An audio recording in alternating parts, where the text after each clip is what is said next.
Welcome back, theater makers, to another episode of Theater's Not Dead with Kiana Alexander. Couple of updates for everybody is we still have a coffee page. We still have merch. We still would love to hear from you about any of your virtual theater experiences, so be sure to email us at notdeadwithkey@gmail.com. I said updates, and all of these updates had the word still in them. So I guess the true update here, everyone, is that nothing has changed. Be sure to check out the coffee link. Now, who do we have on the show today, y'all? Okay, so I met this individual last fall, and we were on a panel together about theater makers, and in my mind I said I have to drag this person onto Theater's Not Dead eventually. And now, everyone, it's happened. She is here with us today, the one, the only, Tara Moses. Tara Moses is a citizen of the Seminole Nation of Oklahoma, Mvskoke director, award-winning playwright, artistic producer, and consultant, and she is here. She is here in this moment with us. Hello. Yeah, and also after that panel, I was like, okay, who is she? We need to be friends. Yes. Yeah. Because you were bringing so much energy, and I said, this is what I need in my life. This is who I need to speak with. So, wow. It's crazy to think that was October? Right. So many things have happened since then. Life has changed. But hi, Tara. Welcome to the show. Hello. Thanks for having me. Very excited to be here. How are you, legitimately, though? Woo, girl. I don't know what happened. But this month has been a month. Working 12, 14-hour days, 7 days a week, and still the pile of work is not getting lower. I don't know. I can't say I love that for you. But also, hey, I know. I was like, I am working. I'm making money. We doing things. I should not be complaining. But also sometimes I'm like, are we doing too many things? I feel that exact same way, though. It's yeah. Oh, wow, I got an offer to speak here. I got an offer to do a thing. Kiana, you ain't got time for that. Stop it. Sit your ass down. Right. I just always feel so bad. I'm like, oh my God, this national movement is being organized against this area of injustice. Of course I want to be there. But then I'm like, Tara, you're in 3 other national movements. Maybe you can sit this one out. And I'm like, yeah. I can support from afar. I'll support while also, doing my other national movements. It's fine. Yes, I'm sorry. Sorry. So we'd love to start each conversation with our guests asking, hey, how did you get started in theater? What a saga. So I was 8 years old. And for folks who tuning in who may not know me, I have this exact same personality since I was about 3. So if you can imagine myself just smaller, that's what we were rolling with. Anyway, so I had to walk home from school. And also keep in mind, at this point in time, my family moved to the urban city of Tulsa, the big city, from Seminole Nation. And so I was out, uprooted out of my community, moved into one where I was the only Native student, at my elementary school that I knew of. Anyway, so it was a very, connecting experience where I was really longing for community, because at home is one thing, but outside of our apartment door, it was all not great. Very much, you don't belong here type situation. Oklahoma's a place, y'all. Oklahoma's a place. Anyway, but yeah, so I was walking home from school, and it was a long walk, and my older sister got a ride with a friend, and that jerk did not bring me with her because she's a jerk. To this day, and since she was a child, it's fine, she knows. But so I would walk past this theater every day, the Tulsa Spotlight Theater. And this particular day, they were holding auditions for Oliver, the musical. And I remember clear as day, in my little 8-year-old brain, I was like, hey, I'm a child, I can look sad. But also, if I do this, whatever this is, then somebody will have to come pick me up after rehearsal, and then I don't have to walk home. There we go. Yeah, so I walked into those auditions, did not know it was odd to be an unaccompanied 8-year-old. But sure enough, I got cast as one of like in the ensemble of orphans. And during doing that show, like gave me a sense of community I was missing. I mean, it was vastly different, obviously, than like my own like Seminole Mvskoke community that I was missing. But it was like a really nice substitute that I was just missing otherwise. And yeah, I just haven't left ever since. And now I've done Oliver the Musical 3 times. And 3 times? Were you an orphan in each of these productions? no, unfortunately. Oh no, fuck! I did it 4 times. Just kidding. So I was an so I was an orphan, and then I was Rose. Is that her? Not Nancy, but Rose. Some lady. You know the rich guy's lady, whatever her name is. Anyway, then I was Nancy. That was the best. And then I was the dramaturg for a production at Arena Stage. Wow. Yeah. So we I'm orphaned out. There's a direct correlation of you like really just stepping it up with each time you do Oliver. Right. No, like if the Lord wants me to direct Oliver, I will do it again. But no, nothing else. Nothing lower. No. We're only going up. Yeah. Also, I have retired from acting. Don't tell nobody. Y'all listening, don't tell nobody. I only come out of retirement if I don't have to audition. I'm asked really nicely and I'm paid really well. Otherwise, I don't act. Oh. I don't know why I feel like that's somehow a personal challenge for myself now.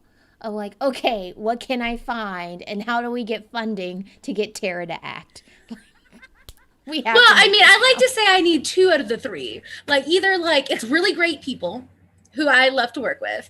I don't have to audition. And or I get paid a lot of money. So I usually like to say 2 out of the 3, only not auditioning is mandatory. So 1 of the 2. I will do. Yeah. But I don't broadcast that. So nobody at home don't get any ideas. But you may have ideas. That's fine. All right. So my gut is telling me I direct, we get SMJ to write, and then you star.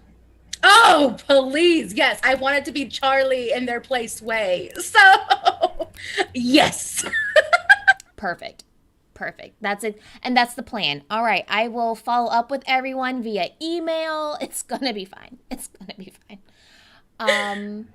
Okay. I just also adore this story because so many of the guests on this show have talked about how they fall into theater, right? Like, I was out here on the corner being a stupid kid, and my brother is like, hey, go indoors, and the only building that was still open is the theater. Like, all these like weird stories where it's like happenstance, but it's interesting because for 2 factors. One, is theater really everywhere like these stories are making it out to be, like just regularly available for people to walk into? 2, there's something weird about theater makers having a calling for it, and we somehow seek it out even when we don't know that that's going to be our calling. Like, you are an incredible theater maker, and would we have you in this industry if not for 8-year-old Tara walking past that building every day on her way home, right? Like, I mean, I'd probably be a lawyer, honestly, because at the age of 3, I was like, I will be a lawyer. And then from 8 to 16, I was like, I will be both a lawyer and an actor. There have been people who've done it. And then after I say like 16 and a half, I was like, I'm really ambitious. I don't know. But then granted, then in college, I was in undergrad, I was also pre-law. I took the LSAT just for fun, shits and giggles. We like to have options. But even then I was like, we ain't doing it. But no, I think, yeah, I don't know. I don't think after that experience as an 8-year-old, I think I would honestly like be a lawyer working for tribal, like to uphold tribal sovereignty, honestly. And who knows? If I have like a 3 years of my life, I'm real bored. I just might go to law school just for funsies, just to see. Maybe when I'm like, 40 or something. I don't know. But I don't know. I don't think I'm going to ever leave theater. I just might add things to it. Okay. So we'll just like supplement your time with other professions. Yeah, I mean, Mary Catherine Nagel can do it. So can I. Bam. But I think I experienced something similar where I was my family told me I would be a great lawyer. So I, for a long time, said, oh, I guess that's what I'm doing then, if that's what my family's saying. And then I was like, no, you know what lawyers do? They go into politics. So I started telling people that I was going to do politics for a very long time just because it sounded good, because it got adults to have big reactions to me. Again, I was already acting. We just didn't know it yet. And then I went to college and people were like, you're good with numbers. You should do accounting. Okay, first of all, no offense to accountants listening, you do a very important public service. And like, I hire you, thank you. But I cannot think of a worse job than an accountant. Like, if someone wanted to like torture me to death, they would force me. Oh, hello, there's a cat.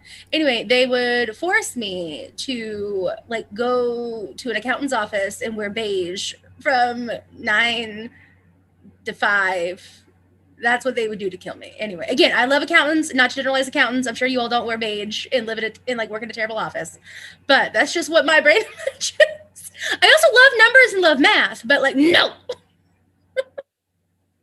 Also, accounting is a specific type of math, right? Like, yeah. Let's say that aloud. Like, I don't want to look at debits and credits all day. I'm sorry. Don't. Love people who do. Don't understand how they do it, but I'm very glad they exist. And it's just not me. That's okay. It's a skill I don't have. It's a skill I don't want to develop. Thank you, accountants, for your service.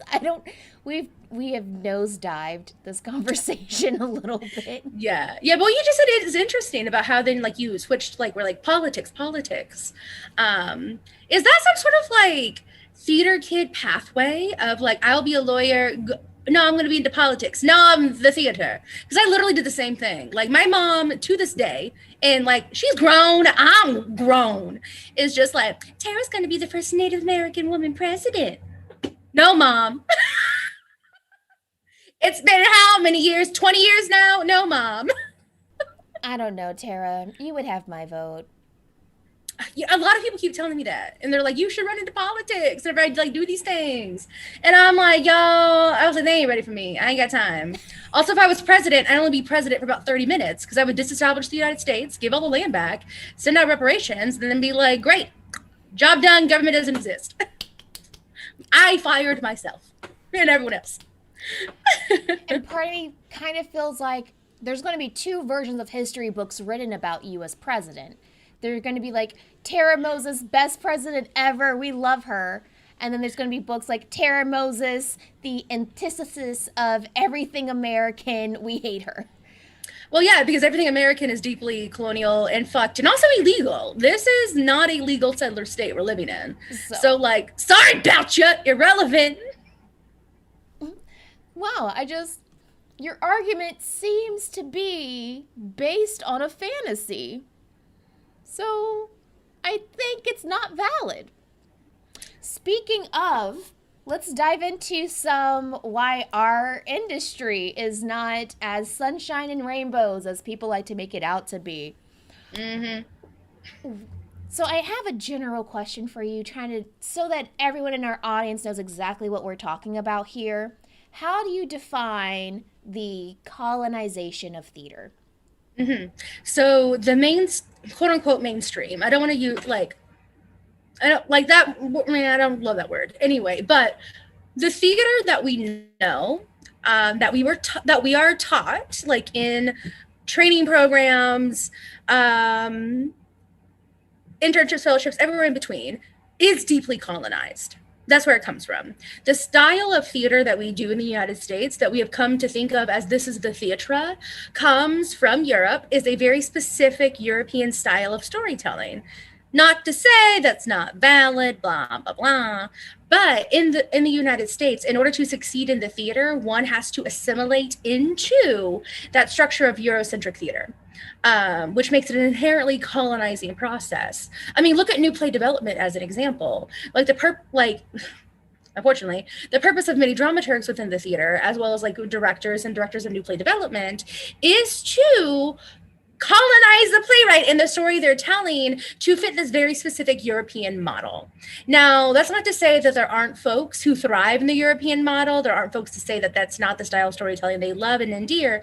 That's great. But the problem is how, when I say that theater is colonized, is that there's no room for anything else.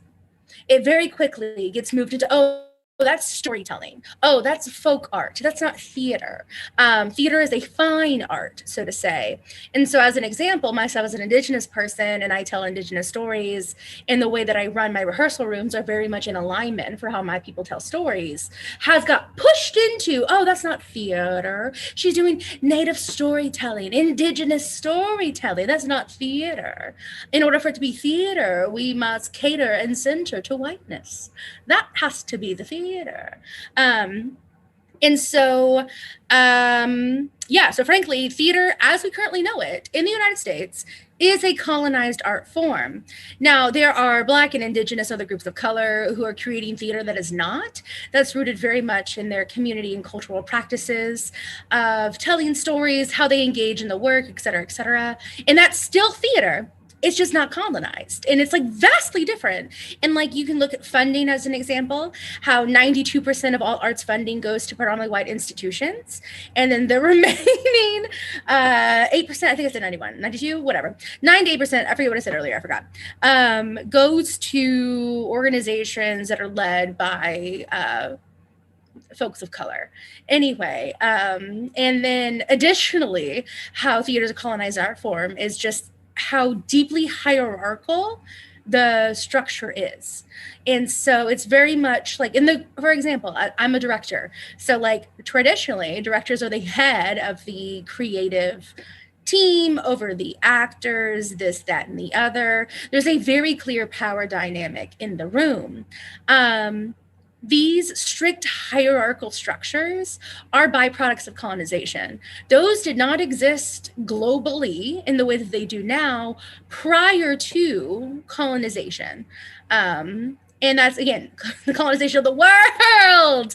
Anyway, and so it's just like, y'all, the foundation of the theater in the United States is rooted in settler colonialism. So of course it's a colonized art form. I mean, plain and simple. That was so concise and like so clearly mapping out like, yeah, friends, this is a thing that like has been happening. One of the reasons I was so desperate to have you on the show is because we've all noticed those things, right? Like as artists of color, that our pacing in how we work, our process in how we work, so many times gets called like doing the unnecessary, being extra, not efficient use of time. Oh, don't get me started on time, but Right. It's like, so as I keep hitting that same wall, I was like, you know who we need to talk to about this? Tara. Because Tara will break it down for everybody in a way that you don't have the vocabulary for yet. So, yes, precisely that. This idea that there's no space for theater outside of this one structure just doesn't make sense. And yet, so many people are fighting for it. So many people. Because that's the only thing that's available. Like, it's not the only thing that's available, but it's the only thing that is available in this capitalistic colonial society. That's what it is. I think what really irks me the most is how insistent people are, in that like theater has to be on this pedestal, and if it's not this flowery ivory tower type of nonsense, it's not theater. And it hurts my being. Yeah, and again, that is an aesthetic that comes from Europe. Like, y'all, we got to call it what it is. Because again, the European style of storytelling is the pretty little picture boxes where the story's done, like it's been developed. You come in to experience what I told you to experience, and then you leave. The end. Like that's only one way. That is literally only one way, and it ain't the right way. It's not the supreme way. It's not the best way. It is a way. Like, y'all, if I'm trying to hang a fucking picture on my wall, I ain't gonna use, I don't know, a chainsaw. But if I need to tear down a tree in my front yard, yeah, I'll use a chainsaw. Like, it is a tool, not the best tool. Anyway, just to further iterate for folks at home. Love it. Thank you.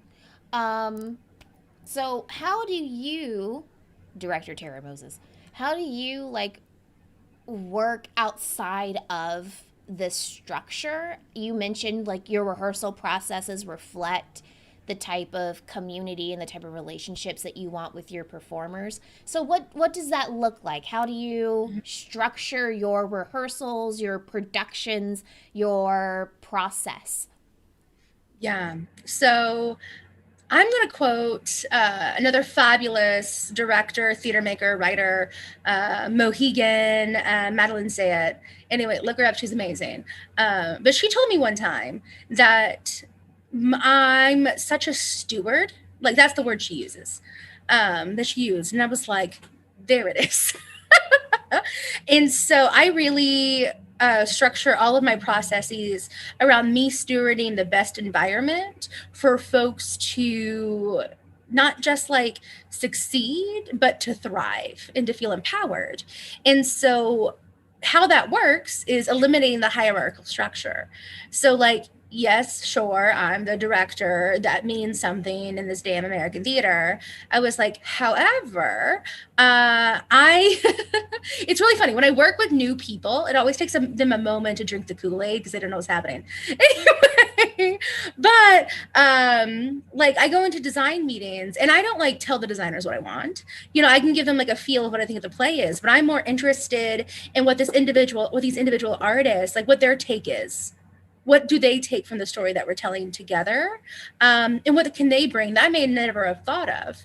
And like, you know, most recently, I was in residency at the University of Arkansas, and they were the scene design MFA program was designing one of my plays, AO, and I was also coming in as the director. Anyway, I've always imagined it as like a really hyper realistic play because it's based on a very like realistic event. But whenever we had these preliminary conversations, like with these designers, you know, I didn't tell them that. I was really curious into what they were inspired by and what they pulled from. And there was one particular design that came in that was 100% abstract, something I never would have thought of, something I never would have said, something I never thought I would have wanted. But hearing her talk about her design, why she was inspired by it, what these things looked at, I got so excited. And I was like, hell yeah, let's do it. Fuck realism. Like, yes. Same thing goes for the actors. Is that, you know, it's so funny. I feel like I'm such like a broken record. My favorite question is, how was that for you? What was working for you? And versus me giving notes, I like to have conversations, again, because they're people. They're not pawns in my creative vision, so to say. And also additionally, like, I don't have the best ideas in the world. You know how many times the stage manager has had better creative ideas? A lot. A lot. You know, the intern in the theater who was just sitting in on one rehearsal. Brilliant idea for the climax of the play. Done. We're doing it. Anyway, yeah, so really eliminating those hierarchical barriers and creating relationships and stewarding relationships. Because again, that's how my people tell stories, is that we tell stories in relationship to one another. And that's how I operate. When it's not the pandemic times, I also typically begin all rehearsal processes in ceremony. Also, I work with a lot of Native people in general. So like, we're cool. But it's also really funny whenever I work with non-native people and they're like, can I participate in this? Can I hold this eagle feather? Am I allowed? And I'm like, yes, because you're being invited. That's fine. Anyway, there's one actor, I'll shout him out. His name's Nick Stoffer. Love him. He's my token white guy from New York. Anytime I need a white guy, I go to Nick. He's a brilliant actor, but it's because like he understands how I work as a Native person, how other like he's worked with a lot of other Native people. Anyway, so he's a great person to have in the room as someone who's non-Native to fill in those white roles when I need them. Anyway, so I like to joke he's my token white guy, and he very much loves it. But yeah, and what's really interesting is that whenever artistic directors have come in the room, whenever I've done these sort of things, I've always gotten like pulled aside afterward to talk about like, I'm a little worried about the play. Y'all seem to be doing a lot of time sitting around talking, like tech is in 2.5 weeks, da da da da. Anyway, and that's the moment I assert my creative sovereignty. Anyway, and that's a fun story for another day. Anyway, yeah, but I mean, honestly, it's wild. It's just like, I don't realize that what I'm doing is so different than in this colonized structure of theater, because I'm just there to tell stories, bitch. Like, that's what we doing. That's what we all doing. But then actors tell me constantly, other designers tell me constantly, stage managers do, once the show opens and the artistic director realizes how powerful the show is, because it was created within community, and like the audience could actually feel and experience that and be invited into the storytelling, then they shut the fuck up. But anyway, I don't realize it's something so radically different, because I've just been doing the same shit my people been doing for thousands upon thousands of years. Not new to this, I'm true to this. There's a difference. Well, I love that. That's nice. That's a good phrase. Write it down, please. Steal it. I stole it from somebody else. We'll just keep this thing going. Borrowed, learned, shared. Yes. We're passing it along through the community. It's fine.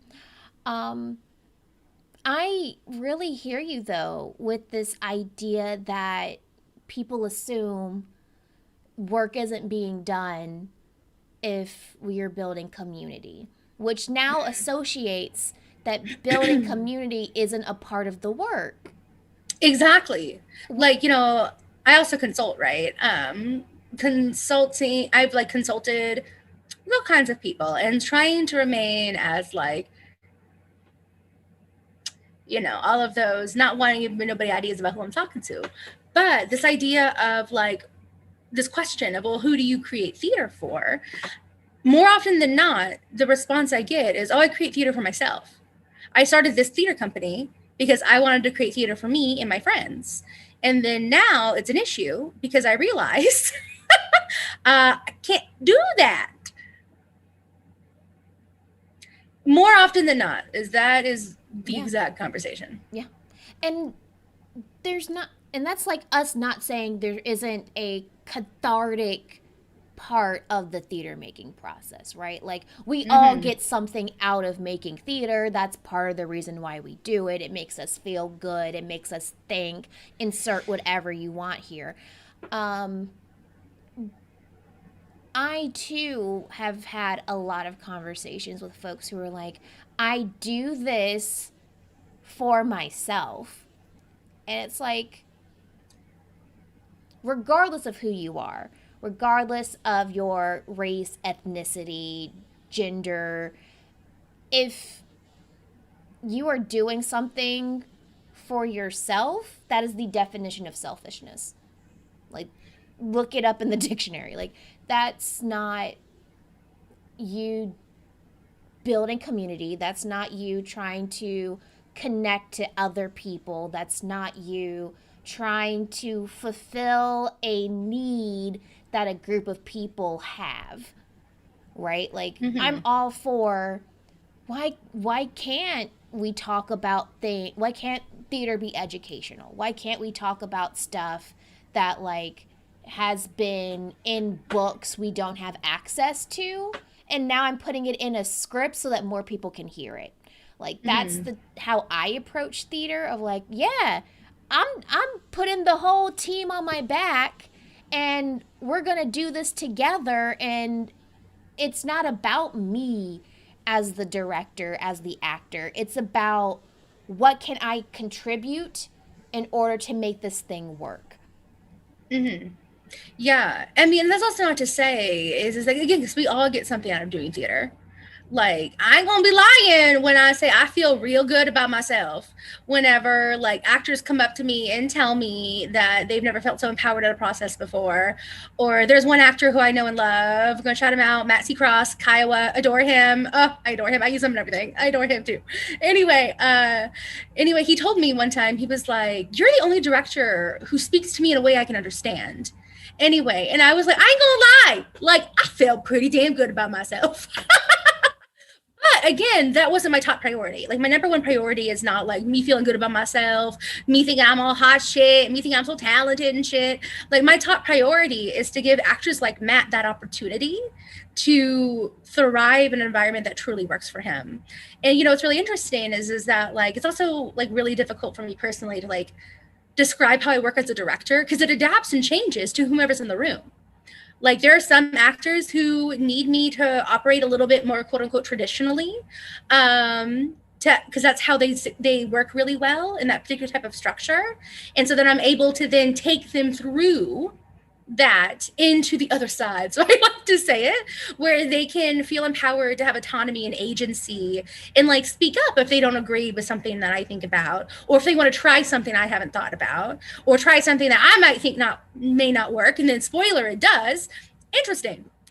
You'd all be surprised. Anyway, so like I find it really hard to talk about it because like my style and like what I do adapts and changes based on the needs of the room and of my community in that moment in time. Speaking of needs, Tara, you and your collaborators at Groundwater have started teaching, spreading the word about decolonizing theater practices. Yeah. So, what was the shift for you or for your group to kind of go from, okay, this is how we've been approaching theater, to we need to let other people know to stop doing these practices? Yeah. So we joke, the four of us, which is Annalisa Diaz, Anna Lathrop, and Ronnie Pinoy. And Ronnie is Laguna Pueblo and Cherokee.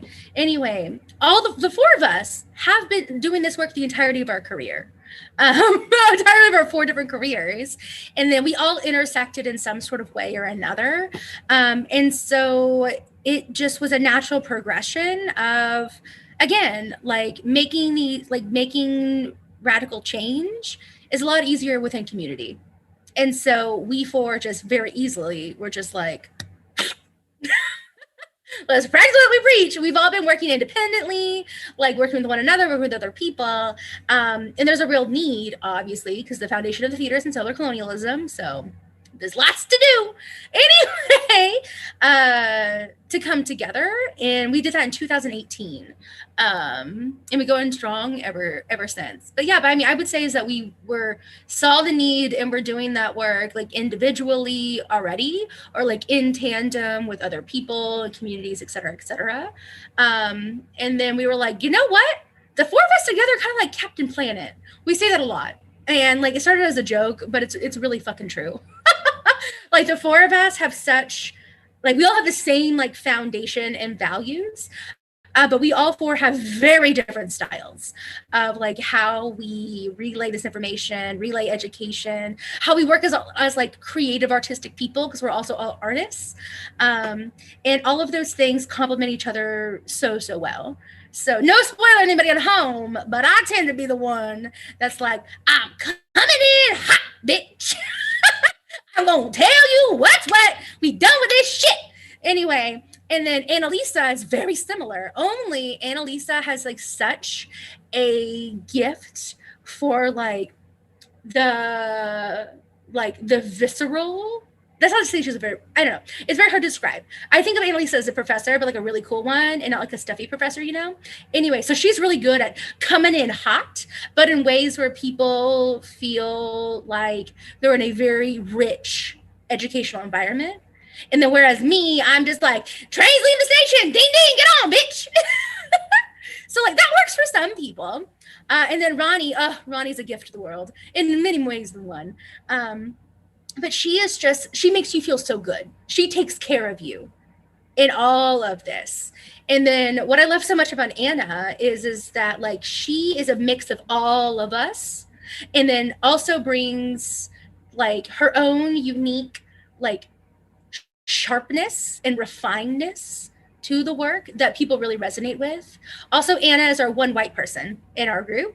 And so she has translation, that's what I'm looking for, is that she has the ability to translate all of these things to white folk, because that's what it is. It's a translation issue.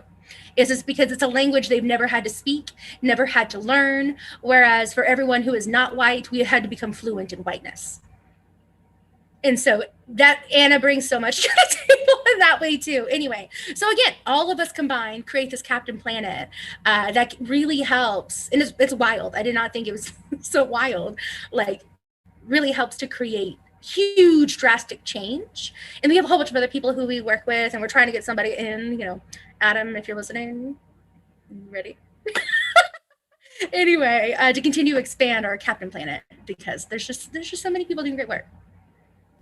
Absolutely. And as a person who has attended one of your workshops, it's some good content, friends. It's some really good content. We have a good time. We have a good time. You know, we believe in centering joy in the work and having a good time. One of the things I was most curious about regarding specifically like the workshops and this idea that we are now translating for white theater, what we've been trying to say this whole time, what have been kind of the ranges of reactions you receive from folks? Because I'm assuming there's a whole spectrum here. Oh yeah, oh yeah. Um, I'm not very good at watching the participants during workshops and like sessions. Like we just did TCG Climate Summit last week. Anyway, I'm not very good at watching the people because I'm just like so in it what we're doing. Anyway, but the other groundwater team are very good at it. They're like, oh, I had these people pinned, da, da, da, and I was like, oh, not me. I'm not that kind of person. But we it's just so funny. We have like people who like you can see their world like crashing before their eyes. Not like in a scary way, but like they tend to be a little scared. But then once the world crashes down, they see all the light around, and then they're just like, I don't know. It's a very wild to watch. We have some people who like come into our sessions and they were just like, this is what I've been trying to say, just didn't have the words. Like, and it felt so like validated. And we're like, yes, you're doing it. And that's mainly a lot of the folks of color who attend. They're just like, yes, this, I just didn't know how to explain it. Again, it's because it's an active translation. And the four of us have worked on that. I wouldn't say perfect because that's a byproduct of white supremacy and we don't believe in perfection. Anyway, but we have worked really hard on how can we translate. And so that's always, I love those reactions the best of like folks of color predominantly like feeling so like empowered to be able to communicate back to their communities that they're in relationship with, to move forward there. I love it. And then, oh, it's funny. We don't have very many naysayers. But we do have some interesting ones. Most recently, after a workshop, we got an email. And in this email, they were going off about how much they disagreed with something that I said. And what I said was truth. And I'll say what I said in a minute. Anyway, but then thanked us for the workshop, et cetera, et cetera. We were very kind. We're like, thank you for, reaching out, blah, blah, blah. Anyway, but yeah, there tend to be few and far between. I have a feeling there's more haters out there. They just don't take the time to email us. Because again, what we're saying it radically changes the way people do theater. And like all we're doing is just speaking truth to power. Like we ain't doing anything else other than that. We ain't coming with our own opinions. It was just, let me tell you how settler colonialism manifests in the theater. That's a fact. Like I ain't doing anything else about it. I am just reading you the facts. Anyway, so I'm sure there's many more who disagree. But what I said, and it also pertains to our conversation now, is I said that white people can't decolonize because they can't. They can only uncolonize. And so the difference between, so I was forced to learn English, so this is why I know what I'm talking about. That prefix implies, no, I'm sorry, start with D. D, the prefix in front of colonize, so D and then colonize, implies going back to a time before colonization. That's what that D means. Un means undoing the actions of, again, colonizing. So the problem is that in white folks' history, in white folks as in European Americans, there is no pre-time to colonization, because the unique form of colonization we experience in the United States and many places around the world, but staying very United States centric anyway, is European colonization. So they cannot go to a before time, they can only undo the actions they have done, they have perpetrated, they have benefited from. Whereas global indigenous people, so Black, brown, global indigenous people, have a before time, have a pre-colonization time. Anyway, and so we are the only ones who can do that vital decolonization work. White folk can only support, they cannot lead it. Absolutely not. Like, y'all doing all these decolonization panels, why are white people on it? Why? I would love to see an uncolonizing panel where white people talk about how they can fix their fucking shit and stop doing it. Anyway, but no, white folks cannot decolonize. They can only uncolonize. Anyway, it's a very important distinction. Anyway, and that's what I said. And this guy did not agree with me. But I was like, do you agree that what comes up goes up must come down? Great, that's a fact. Like, get over it. I'm so in love with this distinction, because I do think that describes so much of like the work that is actively happening. I'm over here taking care of my own, right? Because even if our brains don't remember, our bodies remember a time when we weren't oppressed, when we weren't having. And imagine a future. Yes. Where we are not. Yeah. Yes. So we're over here in our camp trying to make sure that we're like going to a time where we don't have to worry about y'all over here. Versus, yeah, okay, I am so sorry that you yourself maybe didn't have slaves, but your granddaddy did, and now you feel like we are blaming you for your granddaddy's sins. I don't care. I don't care. The work that has to be done is you recognizing I benefited from the oppression and the stealing of people, and now how can I actively dismantle the work of my forefathers? Mm-hmm. And also, it's the work people are currently doing. That's what they forget. A vital part of uncolonizing for white folks tuning in is education. Because, spoiler, the things we were taught in school were vastly incorrect. Vastly incorrect. A stat I love to pull out is that in 27 states in the United States, they make no mention of a single Native person. And 85% of American textbooks have no context of Native people after 1900. So that implies that all Native people died by 1900.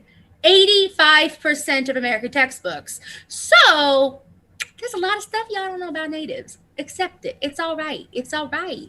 Learn it. So that's a vital part of uncolonizing. I mean, because also like this whole argument, right? You know, oh, my granddaddy, my great granddaddy owned slaves, not me, right?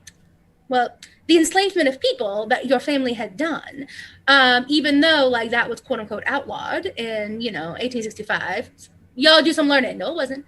Anyway, all of that led to Reconstruction, Jim Crow, led to even through the 50s, 60s, 70s of redlining, greenlining, which is still in effect today, even though it was outlawed, because you know how difficult it is to fucking move? You need money to move, right? And so what happens is that folks stay within their communities that they're in, which continues to perpetuate these red line and green line districts, which then fund schools, fund other opportunities, fund community resources, so on and so forth. And so like it's an active ongoing system. It's an ongoing structure. It's not an event. And that's what we try, especially at Groundwater, to teach folks, is that colonization is a structure. It's the world and the water that we swim in. It's not something that happened in 1492. It's not something that happened in 1619. I think that was the first introduction of enslaved people around there. Anyway, that did not happen then. Every damn day. And that also manifests in policing, which we need to abolish 100%. Not defund, abolish. Listen loud and clear. Anyway, it manifests in policing. It manifests in like equal pay, because we don't have equal pay. It manifests in our constitutional rights, because Black and brown people do not have the freedom of religion, freedom of speech, freedom to gather and protest like white folk do. That's a fact. Don't be arguing with facts. Anyway, it continues to manifest because it's a structure. So that's what I like to tell to Chad, who talks about his great-great-granddaddy and he's not liable for his sins. But it's you are culpable for literally everything happening right now. So what are you doing about it? So what are you doing about it, Chad? What are you doing about it, Chad? We want to know. We want to know. Tell the people. And like, if I have to see one more thing on the internet about white boy summer, it's going to be a problem. It's going to be a problem. I'm happy I've not seen that, but I'm very sad it exists. Thank you. Thank you for sharing this space with me, because I just had to get that off my chest. I can't do it. I just cannot. Yeah. Also, how fucking dare you? Megan Thee Stallion. This is not for you. It's not This for is not for you. Like, hell, it's not even for me. It is for Black women and like Black people. It ain't even for me. So you all shut up, Chad. I'm pretty sure she was very explicit about who this was for. If you listen to any of her music, she is very explicit about who this is for. And it's not you, Chad. Definitely not you, Chad. Okay, so I do want to leave with like one other question before we start to do all the closeout stuff. And that is, how has virtual theater and doing stuff online, how has that shaped your work with making theater more accessible and decolonized? Yeah. Well, first of all, I don't have to go through artistic directors, predominantly white institutions. I can completely create and operate outside of the system of theater, which again is the system of colonization, first and foremost. I mean, also, secondly, like transportation and travel is like such a huge barrier for a lot of people, from cost to access to a vehicle, access to an airport, so on and so forth. Anyway, so what I found is that virtual theater helps eliminate that barrier. Now, what it doesn't eliminate is like the barriers of like access to technology and internet. Fortunately, I like have been working with organizations that have been able to provide like Chromebooks and hotspots and like mail them out to people, which has been so lovely and great to have. But being able to eliminate the travel barrier as well as the gatekeeping barrier, because also when it comes to Native theater, these predominantly white institutions, like they don't hire a Native director on purpose whenever they have a Native playwright, because that's too many Natives in the room. Theaters are terrified if there's too many Natives in the room. It's wild. And so this way, I can just work with who I want to work with. Don't have to worry about like this great fear that, oh no, if all the Natives come in, we're gonna get fucked. Like, it sounds ridiculous, but whenever I tell you that is legitimately what white artistic directors have been saying, it's wild. I don't understand. Like, anyway. y'all are trying to overthrow their theater through a production? You know, it's one of those overthrow things. your theater, just not through the production. It's one of those things. So the language I'm about to say is deeply anti-Indigenous. Do not say it, but I'm using it in a literal context here. People at home. Anyway, the theaters quite literally circle the wagons in that they think that all of these Natives are going to come in because of these savage tropes, because they don't understand anything else, and are going to like viscerally attack them. And their like theater and their practice, because they understand, whether they cognitively know it, consciously know it, I mean, they understand the theater they create is upholding settled colonialism. So the moment you invite Indigenous people in, and especially if they're a majority of Indigenous people, all of that gets threatened. They may not have the language, but that's what's going on underneath the surface. That makes so much sense.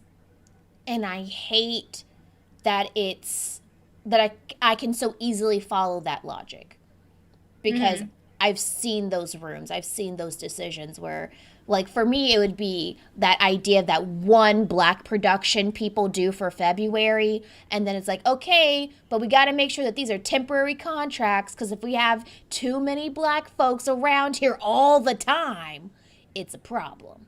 Exactly. I mean, because also settler colonialism, to be clear, it direct like is a direct result of the genocide of indigenous and black people, the enslavement of black people, and like the ongoing erasure of indigenous people. It's two within the same. Just like in order to decolonize, we need both black liberation and tribal sovereignty. They go hand in hand. We can't have one without the other. Anyway, so that's why. That is why the theaters be treating black and native people like this. There's also a long history in the United States. We don't have to get into it about like specifically why like the black and native community have been so separated and have been pitted against each other. Like there's actual legislation to make that happen. Anyway, it's terrible, but like very vital education for folks at home if you're unclear. But anyway, it's all intentional. It's all intentional. But I mean, that's why. That is why. Can't say I love it. Quite the opposite. Actually, it just makes me really, really sad and angry at the same time. But Tara, thank you for dropping so much knowledge on us today and sharing so many insights into how you're kind of like, fuck you, mainstream. Um, where can people follow you? What are you working on? All those good things. Yeah. So I'm on Instagram and Twitter as at Tara Tomahawk. My Twitter's popping. If y'all want more, go to Twitter. Instagram, I'm not very good at. The photos are beautiful, but they're very irrelevant, like very sporadic. That's the word I'm looking for. Anyway, beautiful photos, very sporadic. But if you want cat content, go to Instagram. You want more of some of this realness, go to Twitter. And so what I have coming up is a lot. Starting tomorrow, I go into rehearsals for a beautiful new play by Western Shoshone playwright Drew Woodson, who is the Native Storytellers winner at the Yale Indigenous Performing Arts Program. So congratulations to that award-winning playwright. Anyway, and so I'm going to be directing his play starting tomorrow for the festival. I'm currently directing in the Short Play Festival also with Red Eagle Soaring, a wonderful play by an Oklahoma playwright. I'm doing a lot. Groundwater Arts is getting ready to announce a new series of workshops based on consensus decision making, which is rooted specifically in my Southeastern Native tradition of consensus. So it's going to be a time, y'all. It's a very active workshop. We ain't learning, we doing. Anyway, so stay tuned for that. That's coming. And then I'm also in residency at Alter Theater in San Francisco. Just finished that new play draft called Snag, which is play number 2 in my cycle with Arbika. And Arbika in June will be with Native Voices Theatre with its playwrights retreat. Another new play, Sugar, is also going up in June in Dallas, and I was commissioned by them, and that's an anti-capitalism play centered on a sugar baby. So tune in. Also, that's some autobiographical stuff of my time in DC. So tune in. And then I moved to Providence to go to grad school at Brown and Trinity Rep. But before I do that, I'm directing 2 short plays with Spectrum Theater Ensemble in Providence. Yeah, it's wild. So it's like we do all this stuff back to back. Native Voices Theatre ends. I literally move the next day. 2 days after I'm in Providence, I start rehearsals with Spectrum Theater Ensemble, and then after Spectrum Theater, also they're a theater that creates work by and for neurodivergent people. I love it. They're amazing. As a neurodivergent person, I'm very excited about it. As soon as those 2 plays go down, I'm supposed to be in Seattle for a 2-week-long event that Seattle always does with Red Eagle Soaring, pending like vaccines and stuff. We don't know if we're going to be in person or virtual or not. We'll find out. Also in Providence, I'm directing in person outdoors with a small 3-person cast. Both of the plays have a 3-person cast. Anyway, so we'll see how it goes. Anyway, we're just calling things by ear. Yeah, and then the moment I get back from Seattle, the next week I start grad school for my MFA in directing. That's what's coming up, y'all. It's a lot. It's all back to back. I feel overwhelmed just hearing it all. That's why I hired an assistant. Esri, shout out to Esri. They're amazing. Shout out to Esri, because, like, wow. Holy. Okay, yep. Tara. There's probably other things I'm forgetting, honestly. I'm supposed to also be directing an audio play with the New Native Theater, written by Rihanna Yazi. Anyway, we need to schedule those auditions, get that going. Luckily, it's a pretty open, flexible schedule, but that needs to happen in May, or else it's not going to happen. Oh, and also producing a show at Teletulsa. I'm not directing it, luckily, but I am producing our virtual production of Reconciliation by Marissa Carr, Ojibwe and Black playwright. We love her. Anyway, so I just have to produce that. I don't have to direct that one, so that's good. But that also goes up in May. Well, Tara, at this point, I'm just going to wish you sleep. You know, I do sleep. That's what people don't know. We in bed between 10:30 and 11:30. I'm a very efficient. Yes. Okay. Let's keep it that way, because, like, woo. Okay. I know. Well, y'all don't try this at home. Please don't. I can only do this because I'm neurodivergent, y'all. Please don't do it. Okay. All right. Tara, wow, it's been such a fun time. Thank you for being on the show. Everyone, please follow Tara on the Twitter, on Instagram. Link, or the social is down in the description, so just scroll, and there it is. Again, coffee.com. If you like what you see here, be sure to give us a coffee. And we now have where you can, like, buy us a coffee every month. Wink, wink. So support the show, support Tara. Wow. Everyone, this has been Kiana Alexander and Tara Moses reminding everyone, by the way, theater's not dead. We'll see you next week. Quite the opposite. Quite the opposite. Okay, everybody. See you next week.